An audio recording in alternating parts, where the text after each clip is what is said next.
Praise the lord. దేవుని నామమున అందరికి వందనాలు. ఈ దినమున దేవుడు మనల్ని ప్రేమించి ఈ స్థలంలో ఉంచినాడు. అందుని బట్టి దేవుని స్తుతిద్దాం. మహాగణుడు, మహోన్నతుడు, ఆయన ఉన్నత స్థలములలో ఉండేవాడు. అలాంటి దేవుడు నన్ను ఎంతో ప్రేమిస్తున్నాడు. నీ జీవితము నా జీవితం ఎంతో తేటగా ఆయనకు తెలిసినది. అయితే మన పరిస్థితులు ఎట్లా ఉన్నప్పటికీ మనల్ని ప్రేమిస్తున్నాడు. ఆయన ఎడల మనము నమ్మకస్తులం కాకపోయినప్పటికీ ఆయన నన్ను ఎంతో ప్రేమిస్తున్నాడు. అలాంటి ప్రేమ చేతనే ఇది నన్ను బ్రతికి ఉన్నాం. ఆ కృప చేతనే మనము దేవుని వద్దకు వచ్చినాం. అలాంటి దేవుని మనం మహిమపరచబోతున్నాం. పూర్ణ హృదయంతో ఆయనను సేవిద్దాం. మన యొక్క బ్రతుకులు దేవునికి అంగీకారంగా ఉన్నట్లుగా మనల్ని మనం సిద్ధపరచుకుందాం. దేవుడు యవనస్తుల్ని ఎంతో ప్రేమిస్తున్నాడు. ఆయన మనలో ఏవి కొదవులు ఉన్నాయో వాటిని సరిచేసి ఆయన కొరకు వాడబడే పాత్రలుగా మనల్ని ఉండాలని ఆశపడుతున్నాడు. బైబిల్ గ్రంథంలో అనేక మంది యవనస్తులు అలాగ వాడబడినారు. నేను అలాగ ఉండాలని ఆశపడుతున్నాడు. అందుకే నన్ను ప్రేమించి ఇక్కడ ఉంచినాడు. అందుకు మనము పూర్ణ హృదయంతో ఆయనను సేవించుటకు సిద్ధపడదాం. ప్రార్థన చేసుకుందాం. కృపగలిగిన మా దేవాని యొక్క నామానికి స్తోత్రములు. మా అపవిత్రత, మా యొక్క దుర్మార్గత ఎంతైనప్పటికీ నీవు మమ్మల్ని ప్రేమించినావు. నీ ప్రేమ ఎంతో గొప్పది ప్రభువా. శాశ్వతమైన ప్రేమ నీ ప్రేమ, మా కొరకై మరణం నొందే ప్రేమ, మమ్మల్ని నీ రక్తంతో కొనే ప్రేమగా నీ ప్రేమ ఉన్నది. అలాంటి ప్రేమ కలిగిన యేసయ్య, నేను స్తుతిస్తున్నాం, గణపరుస్తున్నాం. ఈ సమయంలో నీ సన్నిధిలో మేము ఉండి నిన్ను స్తుతించి ఆరాధించుతుండగా నీ సన్నిధిలో యవనస్తులుగా మేమందరం కూడుకొని ప్రభువా నీ యొక్క మాటలను ధ్యానించుకొనబోతుండగా నువ్వే మాతోని మమ్మల్ని నడిపించండి. నీ యొక్క సన్నిధిని మాతో ఉంచండి. అపవిత్రునైన నా పెదవులను ముట్టండి. నీ యొక్క పని కొరకై నన్ను ఉపయోగించుకోమని వేడుకొని వచ్చినాను. ఎంతో గొప్ప ప్రేమ కలిగిన దేవుడివై నా ఎడల అనేకమైన గొప్ప కార్యములు చేసిన దేవా, ఇప్పుడు కూడా ప్రభువా నాతో నడిపించమని క్రీస్తు ప్రభువు నామమున అడిగి ప్రార్థిస్తున్నాను తండ్రి. ఆమేన్.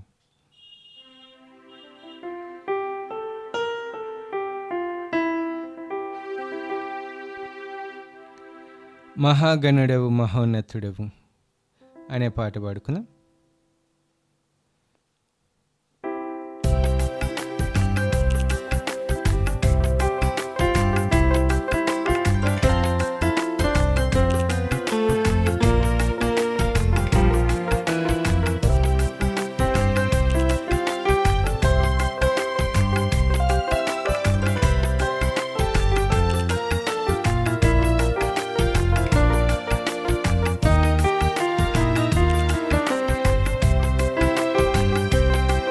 మహాఘనుడవు, మహోన్నతుడవు, పరిశుద్ధ స్థలములోనే నివసించువాడవు. మహాఘనుడవు, మహోన్నతుడవు, పరిశుద్ధ స్థలములోనే నివసించువాడవు. కృపా సత్య సంపూర్ణమై మా మధ్యలో నివసించుట న్యాయమా, నన్ను పరిశుద్ధ పరచుటే నీ ధర్మమా. కృపా సత్య సంపూర్ణమై మా మధ్యలో నివసించుట న్యాయమా, నన్ను పరిశుద్ధ పరచుటే నీ ధర్మమా. మహాఘనుడవు, మహోన్నతుడవు, పరిశుద్ధ స్థలములోనే నివసించువాడవు. వినయము గలవారిని తగిన సమయములో హెచ్చించువాడవని, వినయము గలవారిని తగిన సమయములో హెచ్చించువాడవని. నీవు వాడు పాత్రనై నేనుండుటకై నిలచియుందును పవిత్రతతో. నీవు వాడు పాత్రనై నేనుండుటకై నిలచియుందును పవిత్రతతో. హల్లెలూయా యేసయ్యా నీకే స్తోత్రమయ్యా. హల్లెలూయా యేసయ్యా నీకే స్తోత్రమయ్యా. మహాఘనుడవు మహోన్నతుడవు పరిశుద్ధ స్థలములోనే నివసించువాడవు. మహాఘనుడవు మహోన్నతుడవు పరిశుద్ధ స్థలములోనే నివసించువాడవు. దీన మనసు గల వారికే సమృద్ధిగా కృపను దయచేయువాడవని. దీన మనసు గల వారికే సమృద్ధిగా కృపను దయచేయువాడవని. నీ సముఖములో సజీవ సాక్షినై కాపాడుకొందును మెలకువతో. నీ సముఖములో సజీవ సాక్షినై కాపాడుకొందును మెలకువతో. హల్లెలూయా యేసయ్యా నీకే స్తోత్రమయ్యా. హల్లెలూయా యేసయ్యా నీకే స్తోత్రమయ్యా. మహాఘనుడవు మహోన్నతుడవు పరిశుద్ధ స్థలములోనే నివసించువాడవు. మహాఘనుడవు మహోన్నతుడవు పరిశుద్ధ స్థలములోనే నివసించువాడవు.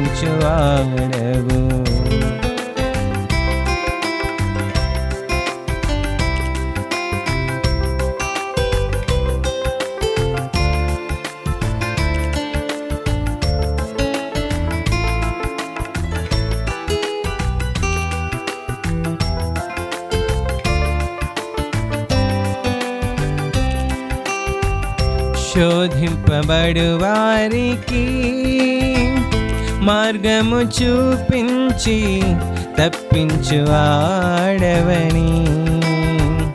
శోధింపబడు వారికి మార్గము చూపించి తప్పించువాడవని.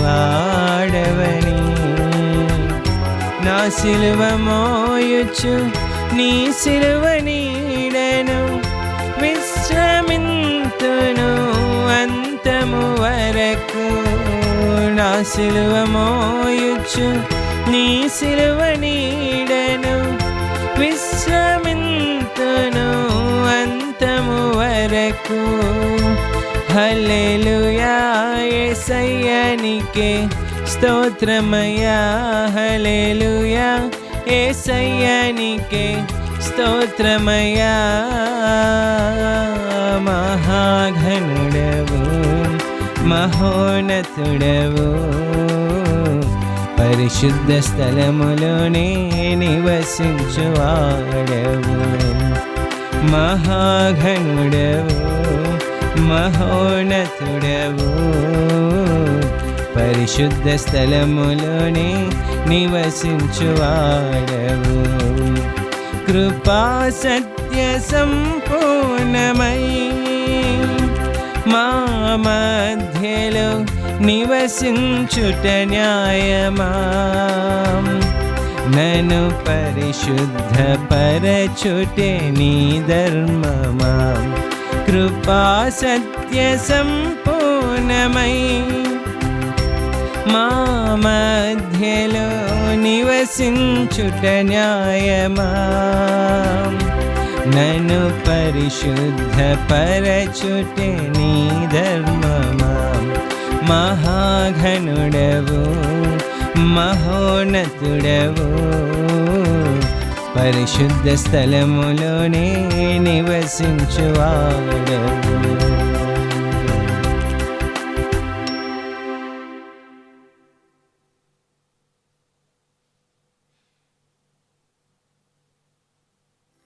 ఊహకందని ఉపకారములు, కృప వెంబడి కృపలు.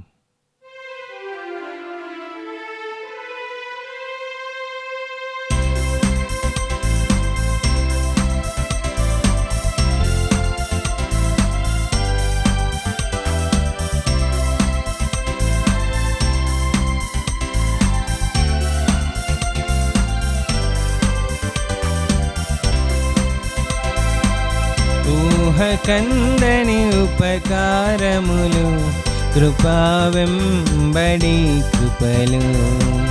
మరువలేని నీదు మేలులు, వర్ణించలేని వాత్సల్యములు. ఊహకందని ఉపకారములు, కృపా వెంబడి కృపలు.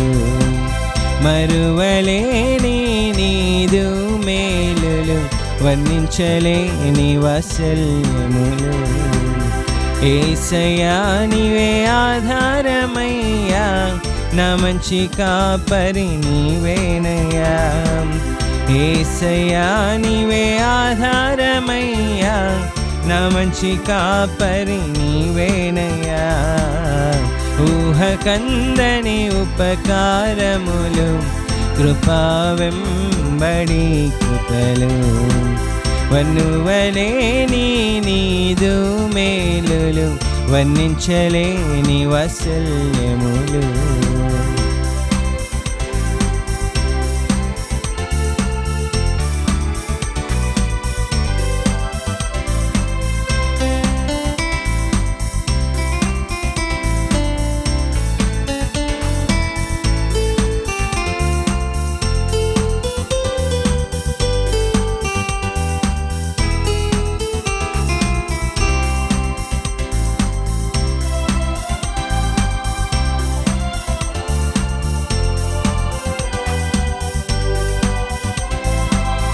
నూనెతో నా తలనంటి ఉన్నావు, నా గిన్నె నిండి పొల్లుచున్నది.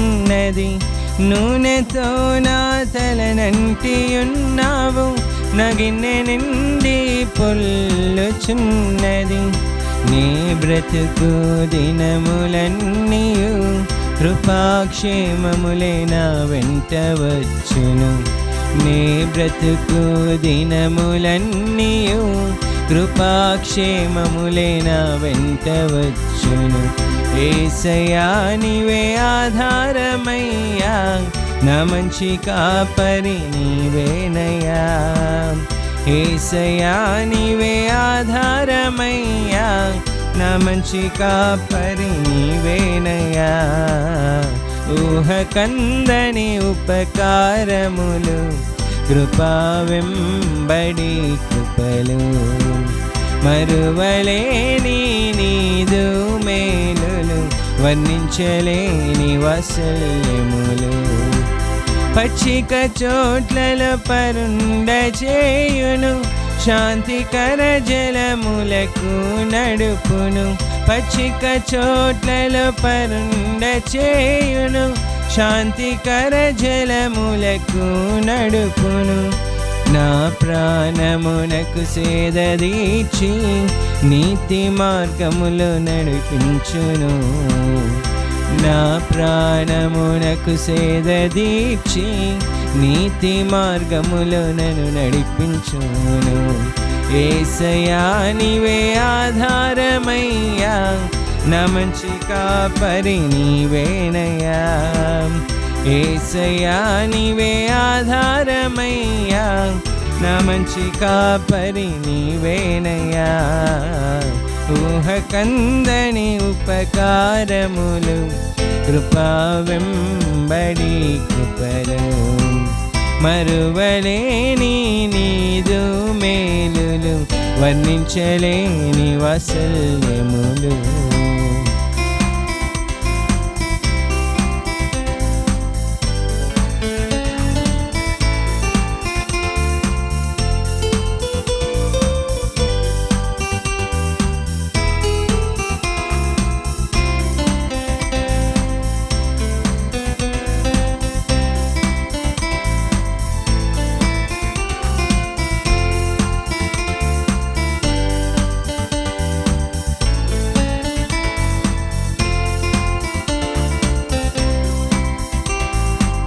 గాఢంధకారములో నడచినను, నాకు తోడుగా నీవుందువు. గాఢంధకారములో నడచినను, నాకు తోడుగా నీవుందువు. ఏ తెగులును నాదరి రానీయక, ప్రతి కీడు నుండి తప్పించును. ఏ తెగులును నా దరి రానీయక, ప్రతి కీడు నుండి తప్పించును. యేసయ్యా నీవే ఆధారమయ్యా, నా మంచి కాపరి నీవేనయ్యా. యేసయ్యా నీవే ఆధారమయ్యా, నా మంచి కాపరి నీవేనయ్యా.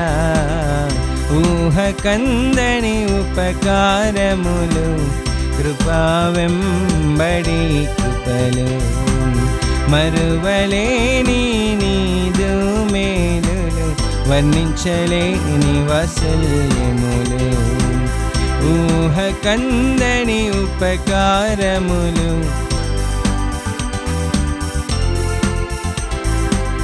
ఊహ కందని ఉపకారములు, కృపా వెంబడి కృపలు, మరువలేని నీదు మేలులు, వర్ణించలేని వాత్సల్యములు.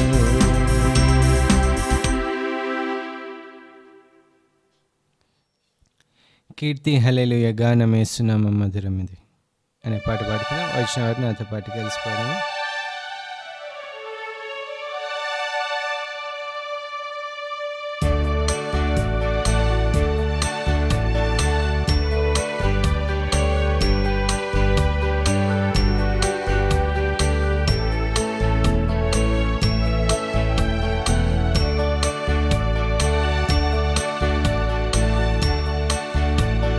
కీర్తి హల్లెలూయా గానం యేసునామం మధురమిదే, నిత్యం స్తోత్రము ఈ ఘనునికే. కీర్తి హల్లెలూయా గానం యేసునామం మధురమిదే, నిత్యం స్తోత్రము ఈ ఘనునికే.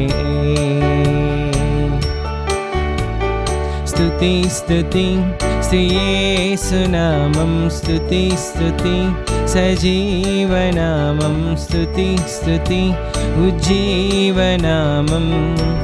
ఈ గానము శ్రీ యేసునే.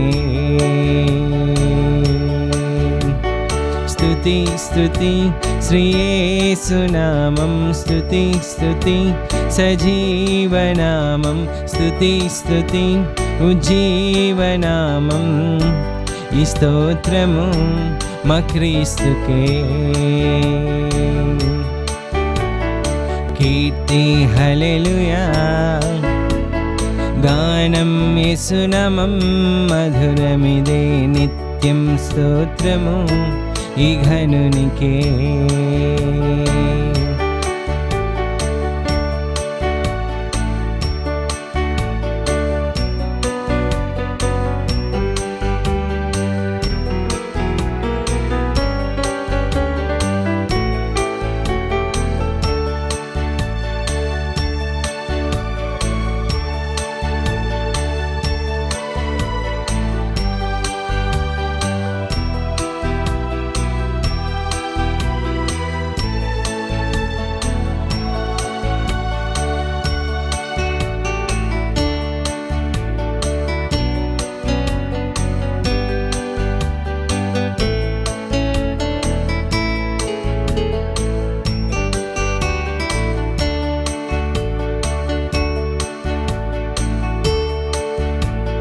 ప్రయాసే లేదుగా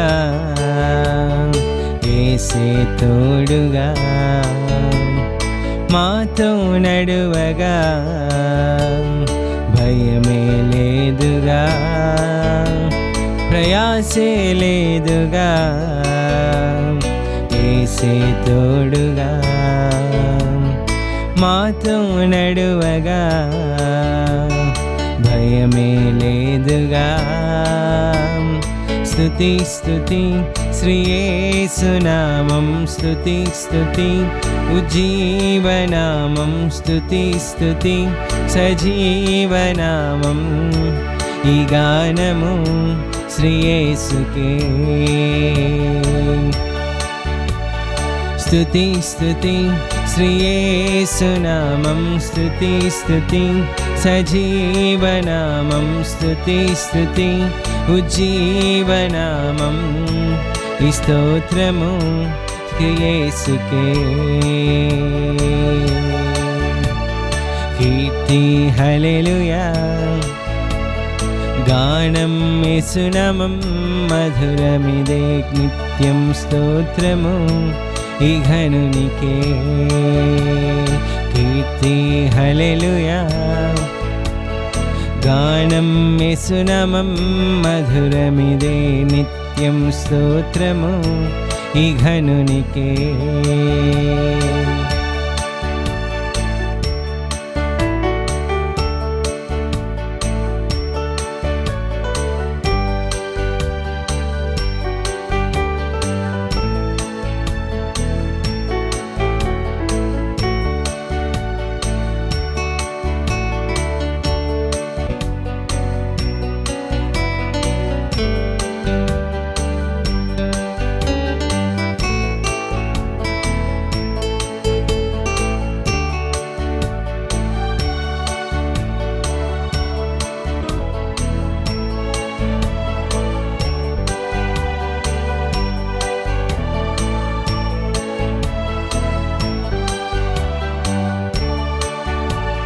క్రీస్తుని వేడగా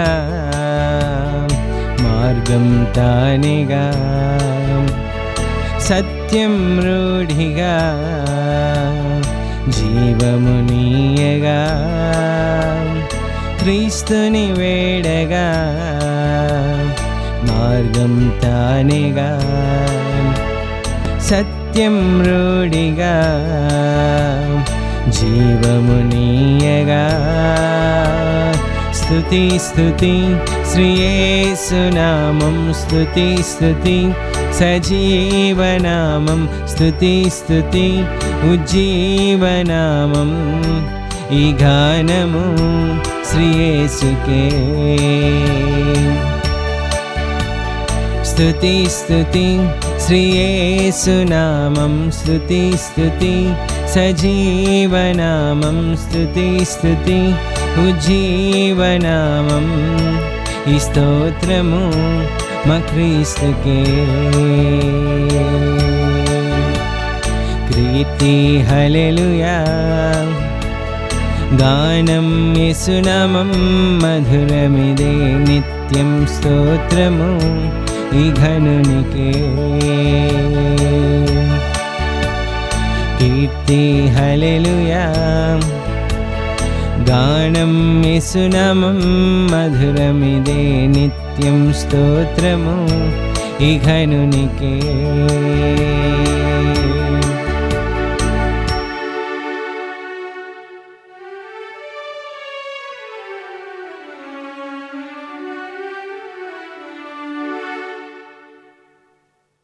సదాకాలము నీతో నేను జీవించేదను యేసయ్యా.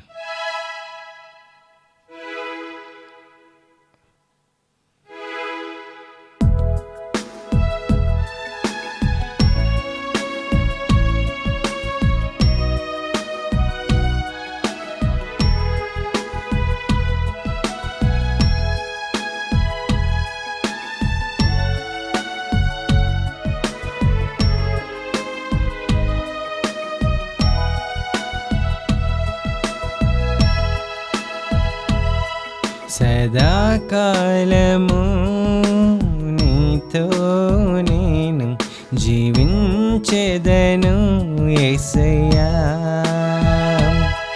సదాకాలము నీతో నేను జీవించెదను యేసయ్యా. అందరం కలిసి పాడుకుందాం హృదయమంతటితో. యేసయ్యా యేసయ్యా యేసయ్యా యేసయ్యా యేసయ్యా యేసయ్యా యేసయ్యా యేసయ్యా, సదాకాలము నీతో నేను జీవించెదను యేసయ్యా, సదాకాలము నీతో నేను జీవించెదను యేసయ్యా. పాపాల ఊబిలో పడి ఉన్న నన్ను నీ ప్రేమతో నన్ను లేపావయ్యా, పాపాల ఊబిలో పడి ఉన్న నన్ను నీ ప్రేమతో నన్ను లేపావయ్యా, ఏ తోడు లేని నాకు నా తోడుగా నా అండగా నీవు నిలిచావయ్యా, ఏ తోడు లేని నాకు నా తోడుగా నా అండగా నీవు నిలిచావయ్యా, యేసయ్యా యేసయ్యా యేసయ్యా యేసయ్యా యేసయ్యా యేసయ్యా యేసయ్యా, సదాకాలము నీతో నేను జీవించెదను యేసయ్యా, నీ వాత్సల్యమును నాపై చూపించి నీ సాక్షిగా నన్ను నిలిపావయ్యా, నీ వాత్సల్యమును నాపై చూపించి నీ సాక్షిగా నన్ను నిలిపావయ్యా, ఆశ్చర్య కార్యములు ఎన్నో చేసి నీ పాత్రగా నన్ను మలిచావయ్యా, ఆశ్చర్య కార్యములు ఎన్నో చేసి నీ పాత్రగా నన్ను మలిచావయ్యా, యేసయ్యా యేసయ్యా యేసయ్యా యేసయ్యా యేసయ్యా యేసయ్యా యేసయ్యా యేసయ్యా,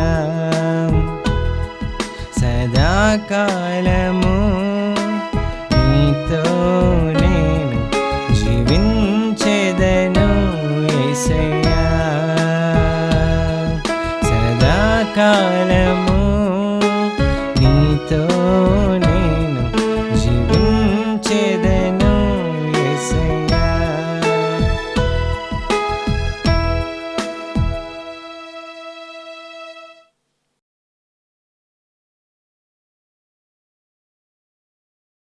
వాక్యానికి ముందు ప్రార్థన చేసుకుందాం. కృపగలిగిన మా దేవా, నీ యొక్క నామానికి స్తుతులు స్తోత్రములు.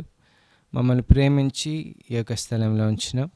నీ వాక్యం ద్వారా నాతో మాతో మాట్లాడమని వేడుకొని వచ్చినాం. నీ వాత్సల్యతను మా పైన చూపించినాం. ఓ ప్రభా, నీతో మేము నడుచుటకు, నీతో జీవించుటకు మాకు సహాయం చేయండి. మాతో నీవు నివసించుటకు ఎంతో ఆశగొని ఉన్నావు. మా ఆత్మీయ జీవితాలు నీతో కలిసి నడిచే ఆత్మీయ జీవితాలుగా ఉండాలి. నీతో నివసించే ఆత్మీయ జీవితాలుగా ఉండాలి. నీతో కూర్చొని భోజనం చేసే ఆత్మీయ జీవితములుగా ఉండాలి. నీవే అట్టి కృపను దయచేయండి. అపరిశుద్ధమైన మా శరీరంలో, అపరిశుద్ధమైన మా జీవితములను బాగు చేయండి. ఓ తండ్రి, యవన కాలంలో అనేకమైన తొందరలు ఉంటాయి. నీవే కనికరించి ఓ ప్రభా, ప్రతి చీకటి కార్యం, ప్రతి ఒక్క దుష్ట జీవితం నుంచి మమ్మల్ని విడిపించమని క్రీస్తు ప్రభు నామమున అడిగి ప్రార్థిస్తున్నాను తండ్రి. ఆమేన్. దేవుని ప్రేమ ఎంతో గొప్పది. ఆయన ప్రేమను కనుగొనాలంటే, ఆయన ప్రేమను అర్థం చేసుకోవాలంటే, అది ఆ లోతును మనము గ్రహించుకోగలిగినప్పుడే దాన్ని అర్థం చేసుకోవచ్చు. ఆ యొక్క ప్రేమ ఎంతో లోతైనది. ఒక మంచినీటి బావిలో లేదా ఒక బావిలో ఎంత లోతుందో తెలియదు, ఎంత లోతు ఆ బావి ఉందో తెలియదు. దాని పైన భాగంలో నీళ్లు కనపడుతుంటాయి, అయితే ఆ లోతు ఎంతనో తెలియదు. దాంట్లో ఈతకి దిగిన వారు కొంతమంది చెప్తుంటారు, ఇది చాలా లోతైన బావి అని.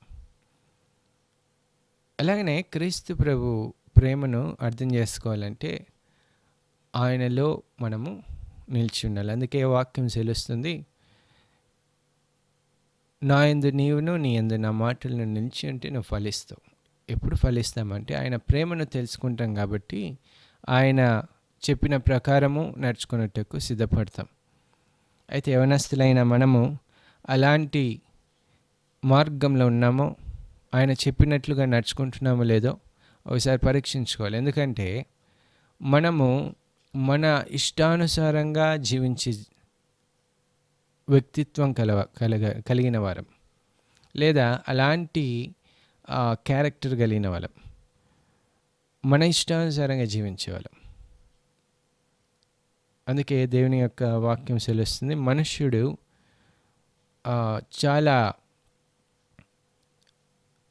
మనుష్యుని గురించి చెప్పబడుతుంది, నేను పిల్లలను పెంచి పెద్ద చేసి తిని, కానీ వారు నాకు తిరుగుబడి ఉన్నారు.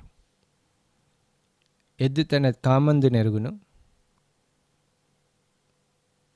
అయితే ఈ జనులు గ్రహించలేరు, ఈ జనులు నన్ను గ్రహించలేరు.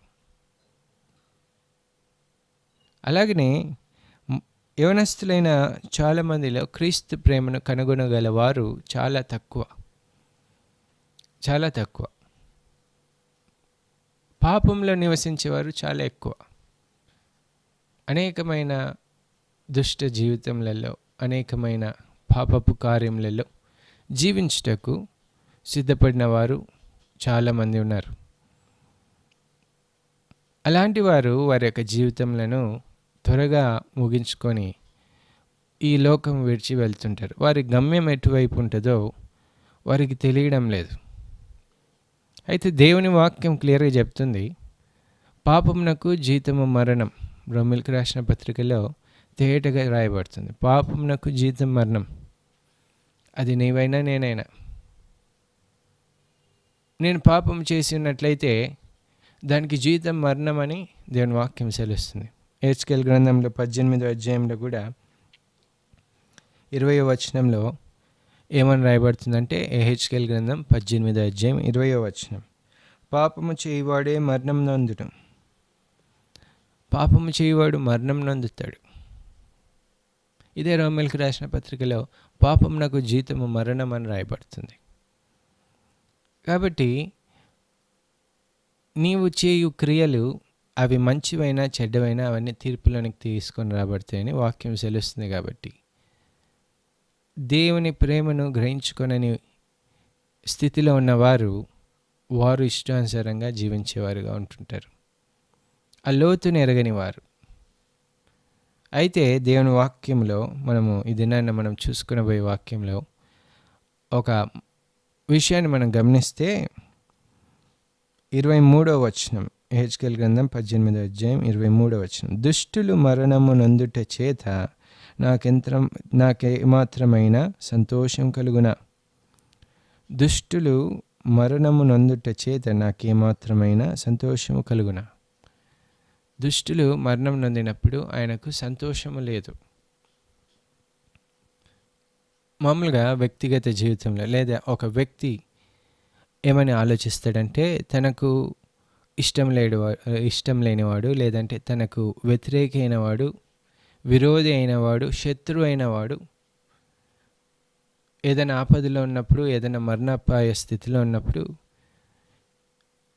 ఏమని అనుకుంటారంటే, ఇతను చచ్చిపోతే నాకు అప్పుడు నెమ్మది కలుగుతుంది, ఇతడు చచ్చిపోవాలి, లేదా ఇతడు నాశనం అవ్వాలి, ఆ కుటుంబం నాశనం అవ్వాలి. ఇది దుష్టమైన జీవితం. మనిషికునే జీవితం నాశనం అవ్వాలి. కయ్యూనుకునే స్వభావం. కయ్యూనుకు ఏమని ఉందంటే స్వభావము, నా సహోదరుడు నాకంటే మంచి అర్పణను తీసుకుపోయి దేవుని చేత అంగీకరింపబడి దేవుని చేత ఇష్టపడినాడు కాబట్టి, నాకంటే గొప్పవాడు ఉండకూడదు కాబట్టి అతన్ని చంపేయాలి. కయ్యూను స్వభావం. అయితే దేవుడు అంటున్నాడు, దుష్టులు మరణం నందుట చేత. ఒకసారి మనం ఆలోచిస్తే నీ యొక్క దుష్టత్వము ఎంత దేవునికి కనిపిస్తుంటుంది. దేవుని వాక్యంలో తేటగా రాయబడుతుంది, నీ చేతులు రక్తముతో నిండి ఉన్నాయి.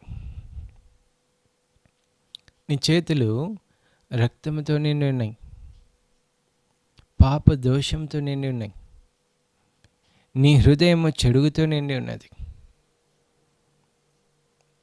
అలాంటి దుష్టుని చచ్చిపోవాలనుకోవడం లేదు దేవుడు, నరకము వెళ్ళాలని అనుకోవడం లేదు. అదే దేవుని యొక్క ప్రేమ.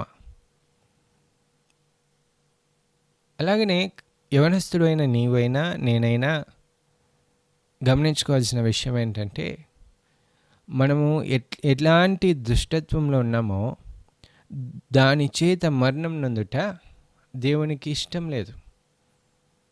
చాలామంది దుష్టత్వంలో, దుష్టమైన జీవితంలో ఉంటారు. దుష్టమైన జీవితం అంటే ఏదో కాదు, దేవుని అంగీకరించకుండా చేసే ప్రతి నీచ కార్యము, దేవుని ప్రేమించకుండా చేసే ప్రతి నీచ కార్యము దుష్టత్వం. దేవునికి విరోధముగా చేసే ప్రతి నీచ కార్యము దుష్టత్వం. దానిలో చాలా ఉంటుంది. తల్లిదండ్రులకు అవిధేయులు, మాట తప్పువారు, అపవిత్రమైనవి చూచేటివి, అపవిత్రమైనవి మాట్లాడేటివి,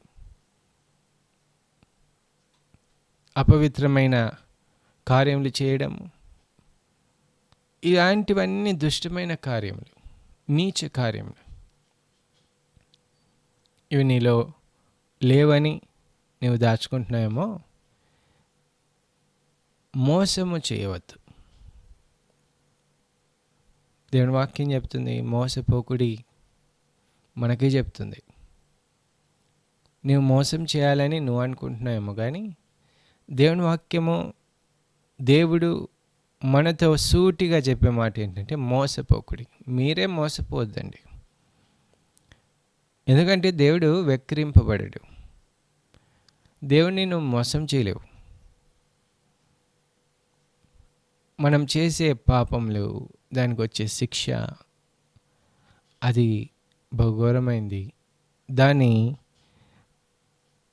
అనుభవించాలని, ఆ శిక్షను భరించాలని నువ్వు అనుకుంటున్నావా? అయితే దేవుడు అంటున్నాడు, దుష్టుడు మరణం నందుట నాకేమాత్రమైనను ఇష్టం లేదు, నాకు సంతోషం లేదు. అది క్రీస్తు ప్రభు ప్రేమ. క్రీస్తు ప్రభు నీవు చేసే ప్రతి ఒక్క నీచ కార్యము పట్ల నీకు శిక్ష రావాల్సి ఉండగా ఆయన అడ్డుపడుతున్నాడు. ఇతని కోసం నేను మరణం నొందినాను, ఇతని కోసం నేను రక్తం కార్చిన, ఇతని కోసం నేను గాయపరచబడినాను. ఈ గాయములన్నీ, ఈ రక్తమంతా ఇతని కోసమే. నిన్ను చూచినప్పుడంతా క్రీస్తు ప్రభు అనుకునేది అదే. నిన్ను చూచినప్పుడంతా క్రీస్తు ప్రభు అలాగూ తన ప్రేమను చూపిస్తున్నాడు. అందుకే దేవుని వాక్యంలో తేటగా రాయబడుతుంది, దేవుడు లోకం ఎంతో ప్రేమించినాడు. యోహాను సువార్త 3:16 రాయబడుతుంది. యోహాను సువార్త 3:16. ఇది అందరికీ తెలిసిన వాక్యం. దేవుడు లోకంను ఎంతో ప్రేమించెను. దేవుడు లోకంను ఎంతో ప్రేమించినాడు. దేవుడు నిన్నెంతో ప్రేమించినాడు. క్రీస్తు ప్రభు నిన్నెంతో ప్రేమించినాడు. అందుకే తన ప్రాణంనిచ్చినాడు. తండ్రి అంటున్నాడు, కాగా తన అద్వితీయ కుమారుని యందు విశ్వాసముంచు ప్రతివాడు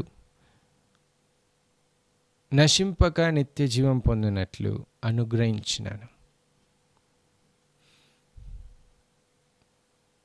అలాగూ దేవుడు తన ప్రేమను వెల్లడిపరుస్తున్నాడు. ఇదినైన నిన్ను నన్ను ప్రేమిస్తున్నాడు. మనలో ఉన్న దుష్టత్వంను తీసివేసుకోవాలి. దేవుని వాక్యము మరొకసారి తేటగా చదువుకుందాం. దుష్టులు మరణం నందుట చేత నాకేమాత్రమైన సంతోషం కలుగునా. బైబిల్ గ్రంథంలో ఒక యవనస్తుడిని చాలాసార్లు మనం గుర్తు చేసుకుంటుంటాం. మార్క్సు వార్తలో రాయబడుతున్నాడు. మత్తయి సువార్తలో కూడా ఉంది.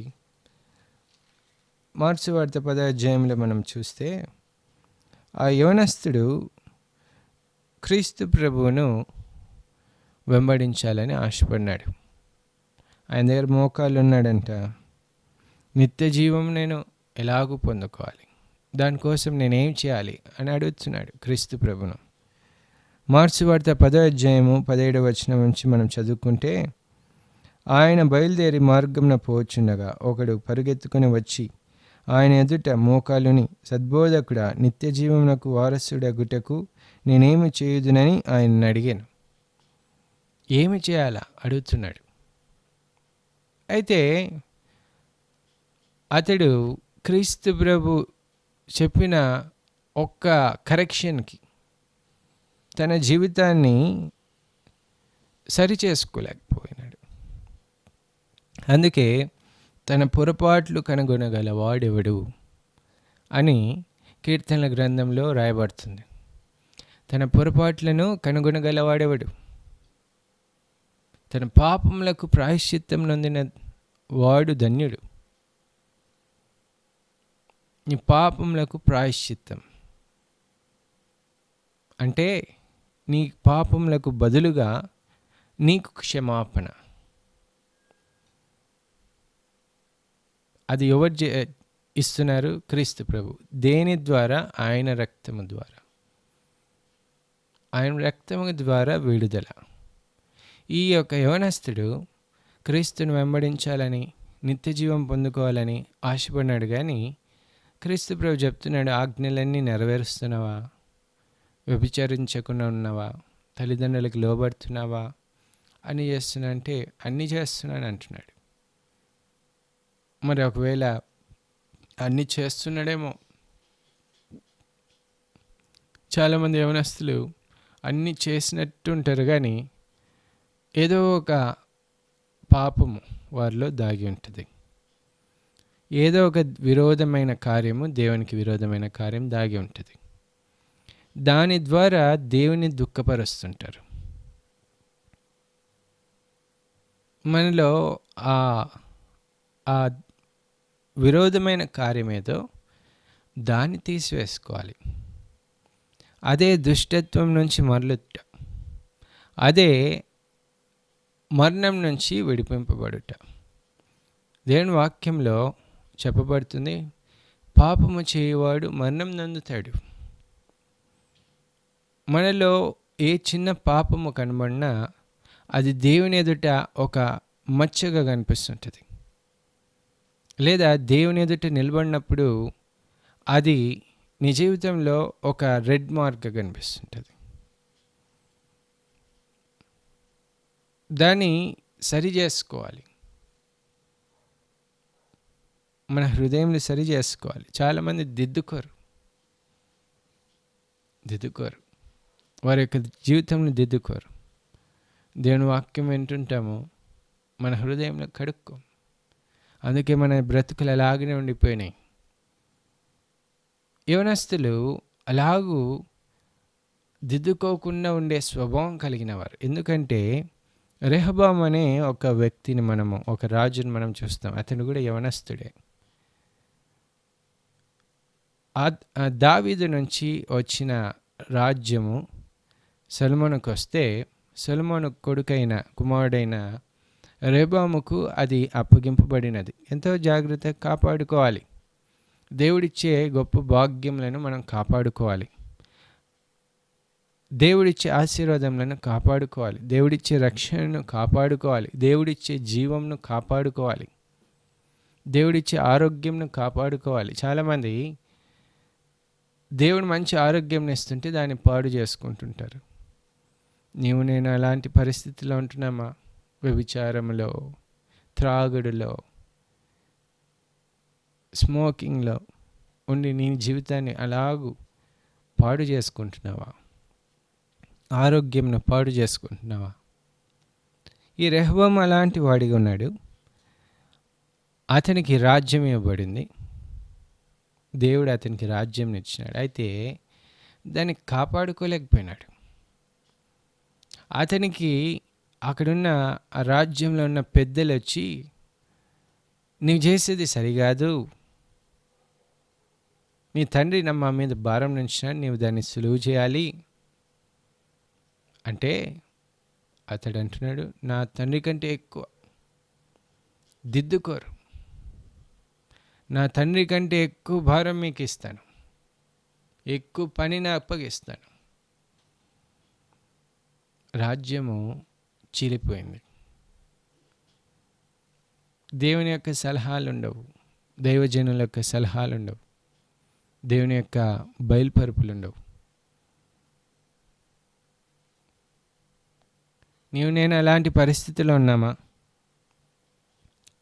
దిద్దుబాటు నీకు అసహ్యముగా ఉన్నదా? చూడండి, కీర్తనల గ్రంథం 50:17 దిద్దుబాటు నీకు అసహ్యము కదా, నీవు నా మాటలను నీ వెనుకకు త్రోసివేసేదవు. దేవుని యొక్క వాక్యమును, దేవుని యొక్క మాటలను త్రోసేసేవాళ్ళు, దిద్దుబాటును సహించిన వారు, వారి యొక్క హృదయంను సరి చేసుకునే వారు.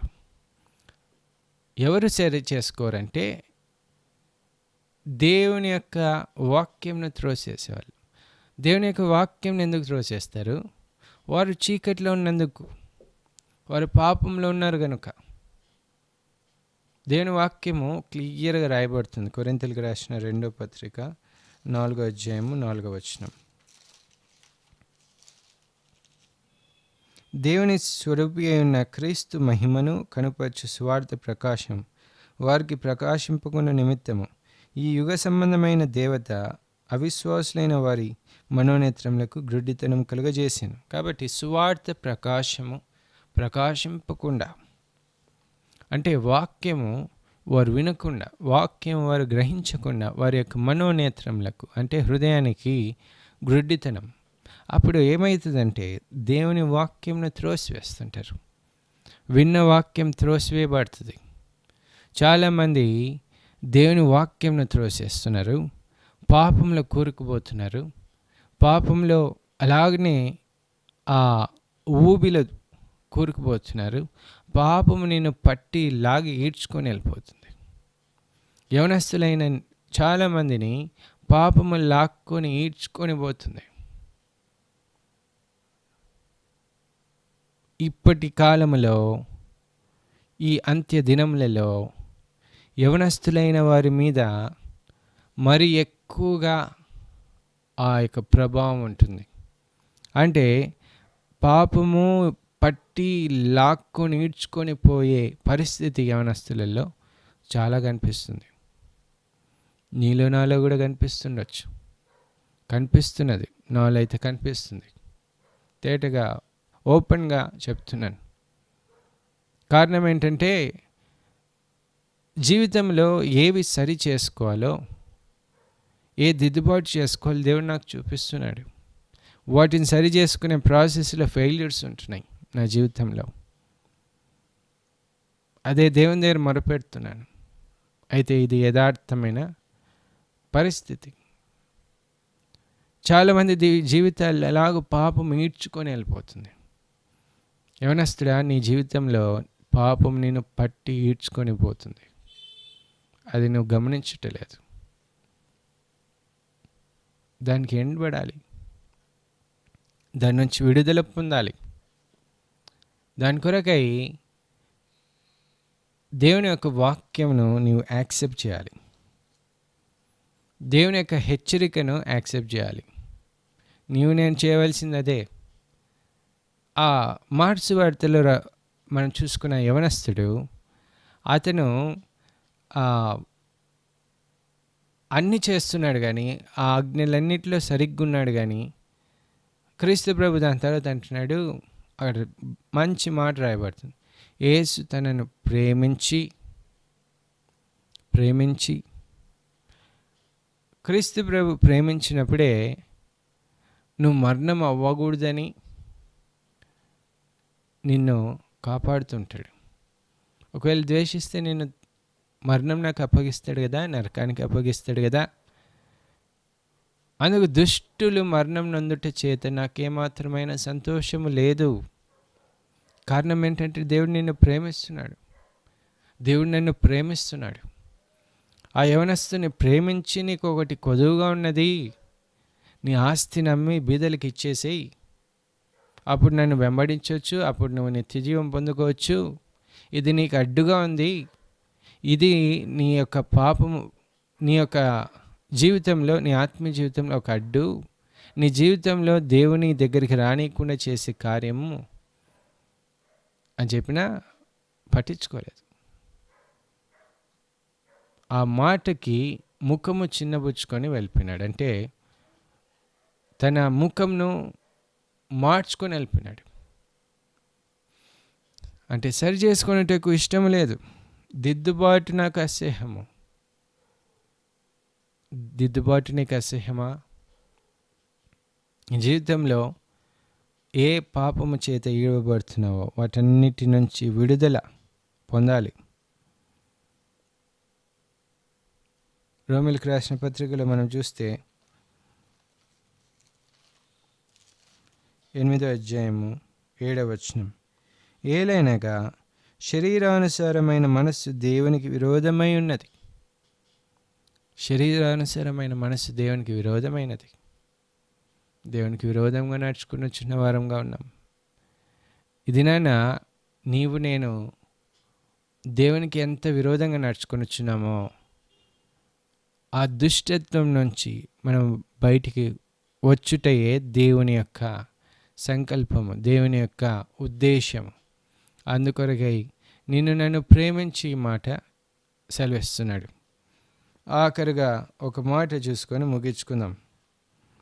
హెచ్కేల్ గ్రంథంలో, అదే మనం చదువుకున్న అధ్యాయంలో 32వ వచనం చదువుకుందాం.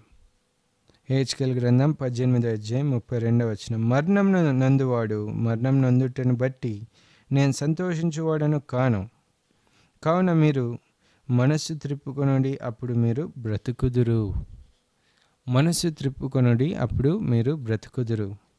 మీరు బ్రతకాలి, మీరు విడుదల పొందాలి, మీరు బ్రతకాలి. నేను బ్రతకాలి. నువ్వు బ్రతకాలని ఆశపడుతున్నావా? అయితే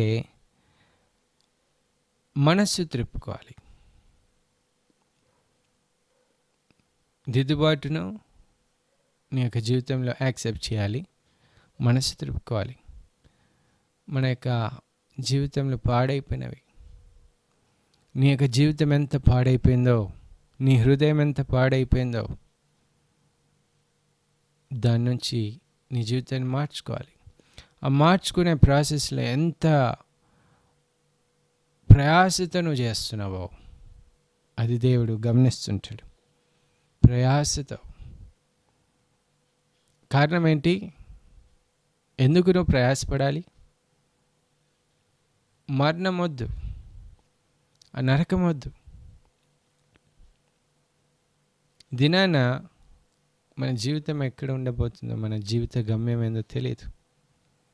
కావున నీ యొక్క జీవితంను, నా యొక్క జీవితంను సరి చేసుకొని దేవునికి ఇష్టమైన మార్గంలో నడిపించుకున్నట్టుకు సిద్ధపడదాం.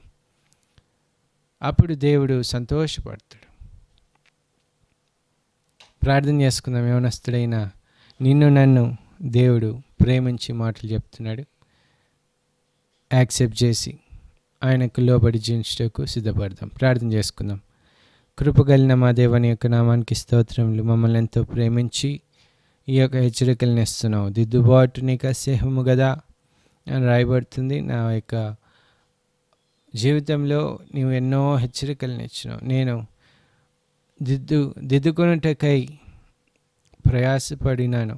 దిద్దుకొనుటకై నా శక్తిని ఉపయోగించినాను. కానీ దేవుని వాక్యం చెప్పబడుతుంది, నీ నీతి వలన ఏ విమోచన రాదు.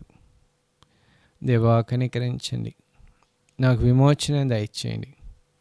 ఇక్కడున్న వారందరికీ విమోచన దయచేయండి. వీరిని ఎంతో ప్రేమిస్తున్నాం. దుష్టులు మరణం నొందుట చేత నాకేమాత్రమైన సంతోషము కలగదు. నాకు సంతోషం లేదు. వాడు మనస్సు త్రిప్పుకొని బాగుపడుట నాకు ఎంతో సంతోషం. అదే నాకు సంతోషం. దేవా, నన్ను మమ్మల్ని అలాగూ నీవు ఆశపడుతున్నావు. యవనస్తులైన వారి యొక్క జీవితంలో ఎంత పాడు చేసుకుంటున్నారో ఈ యొక్క దినములలో అది వారు సరి చేసుకుంటే సహాయం చేయండి. మేము సరి చేసుకుంటే సహాయం చేయండి. ఈ దినములలో అనేకమైన కార్యములను మేము వింటున్నాం. ఓ తండ్రి, నాయన డ్రగ్స్ కేసెస్, నాయన రేప్ కేసెస్, ఇంకా ఈ యొక్క సెల్ ఫోన్స్ వలన భయంకరమైన పాపములలో పడిపోట, ఇలాంటి కార్యములు మేము వింటున్నాం. అనేక న్యూస్ వింటున్నాం. దేవా, మమ్మల్ని కనికరించండి. అట్టి ఊబి నుంచి మమ్మల్ని విడిపించండి. అట్టి యొక్క నాయన దుర్మార్గత నుంచి, దుష్టత్వం నుంచి మమ్మల్ని విడిపించండి. లేదంటే మాకు మరణము సంభవిస్తుంది. పాపమునకు వచ్చి జీతం మరణం అని నీ వాక్యం సెలవుస్తుంది. అట్టి మరణం నుంచి మమ్మల్ని విడిపించగలిగిన ఒకే ఒక నిజ రక్షకుని దగ్గరికి మేము వస్తున్నాం. మాకు శక్తి జాలేదు, మమ్మల్ని విడిపించండి. మా పాపపు ఊబులలో నుంచి మమ్మల్ని లాగుమని వేడుకొంచున్నాం. ఇక్కడ వచ్చిన ప్రతి ఒక్కరిని వారు ఏ పాపపు ఊబిలో, కట్లలో, బంధకంలలో ఉన్నారో వారిని అక్కడి నుంచి ఆ కట్ల నుంచి లాగుమని వేడుకొనిచ్చినాం. నాకు కూడా ఏ చీకటి, నాకు కూడా నైనా ఎలాంటి తొందరలు ఉన్నాయో ఆ బలహీనతలు, తొందరలన్నిటి నుంచి విడిపించి జీవన అనుగ్రహించమని నీ కొరకు సాక్షిగా నేను జీవించడానికి సహాయం చేయండి. మోసకరమైన జీవితము మాలో ఉండకుండా సహాయం చేసి నడిపించమని క్రీస్తు ప్రభు నామమున అడిగి ప్రార్థిస్తున్నాను తండ్రి. ఆమేన్. మన ప్రభు అయిన యేసుక్రీస్తు కృపయు, తండ్రి అయిన దేవుని యొక్క ప్రేమయు, పరిశుద్ధాత్మని యొక్క సహవాసం నిత్యం మనతో తోడయండి. ఆయన యొక్క కృపలో మనమందరం నడుచుకొని, ఆయన యొక్క కృపలో నడిచి ఆయన రాజ్యం చేరు వరకు పరిశుద్ధమైన జీవితం కలిగి ఉండుటకు ఆత్మదేవుడు సహాయం చేసి నడిపించునుగాక. ఆమేన్.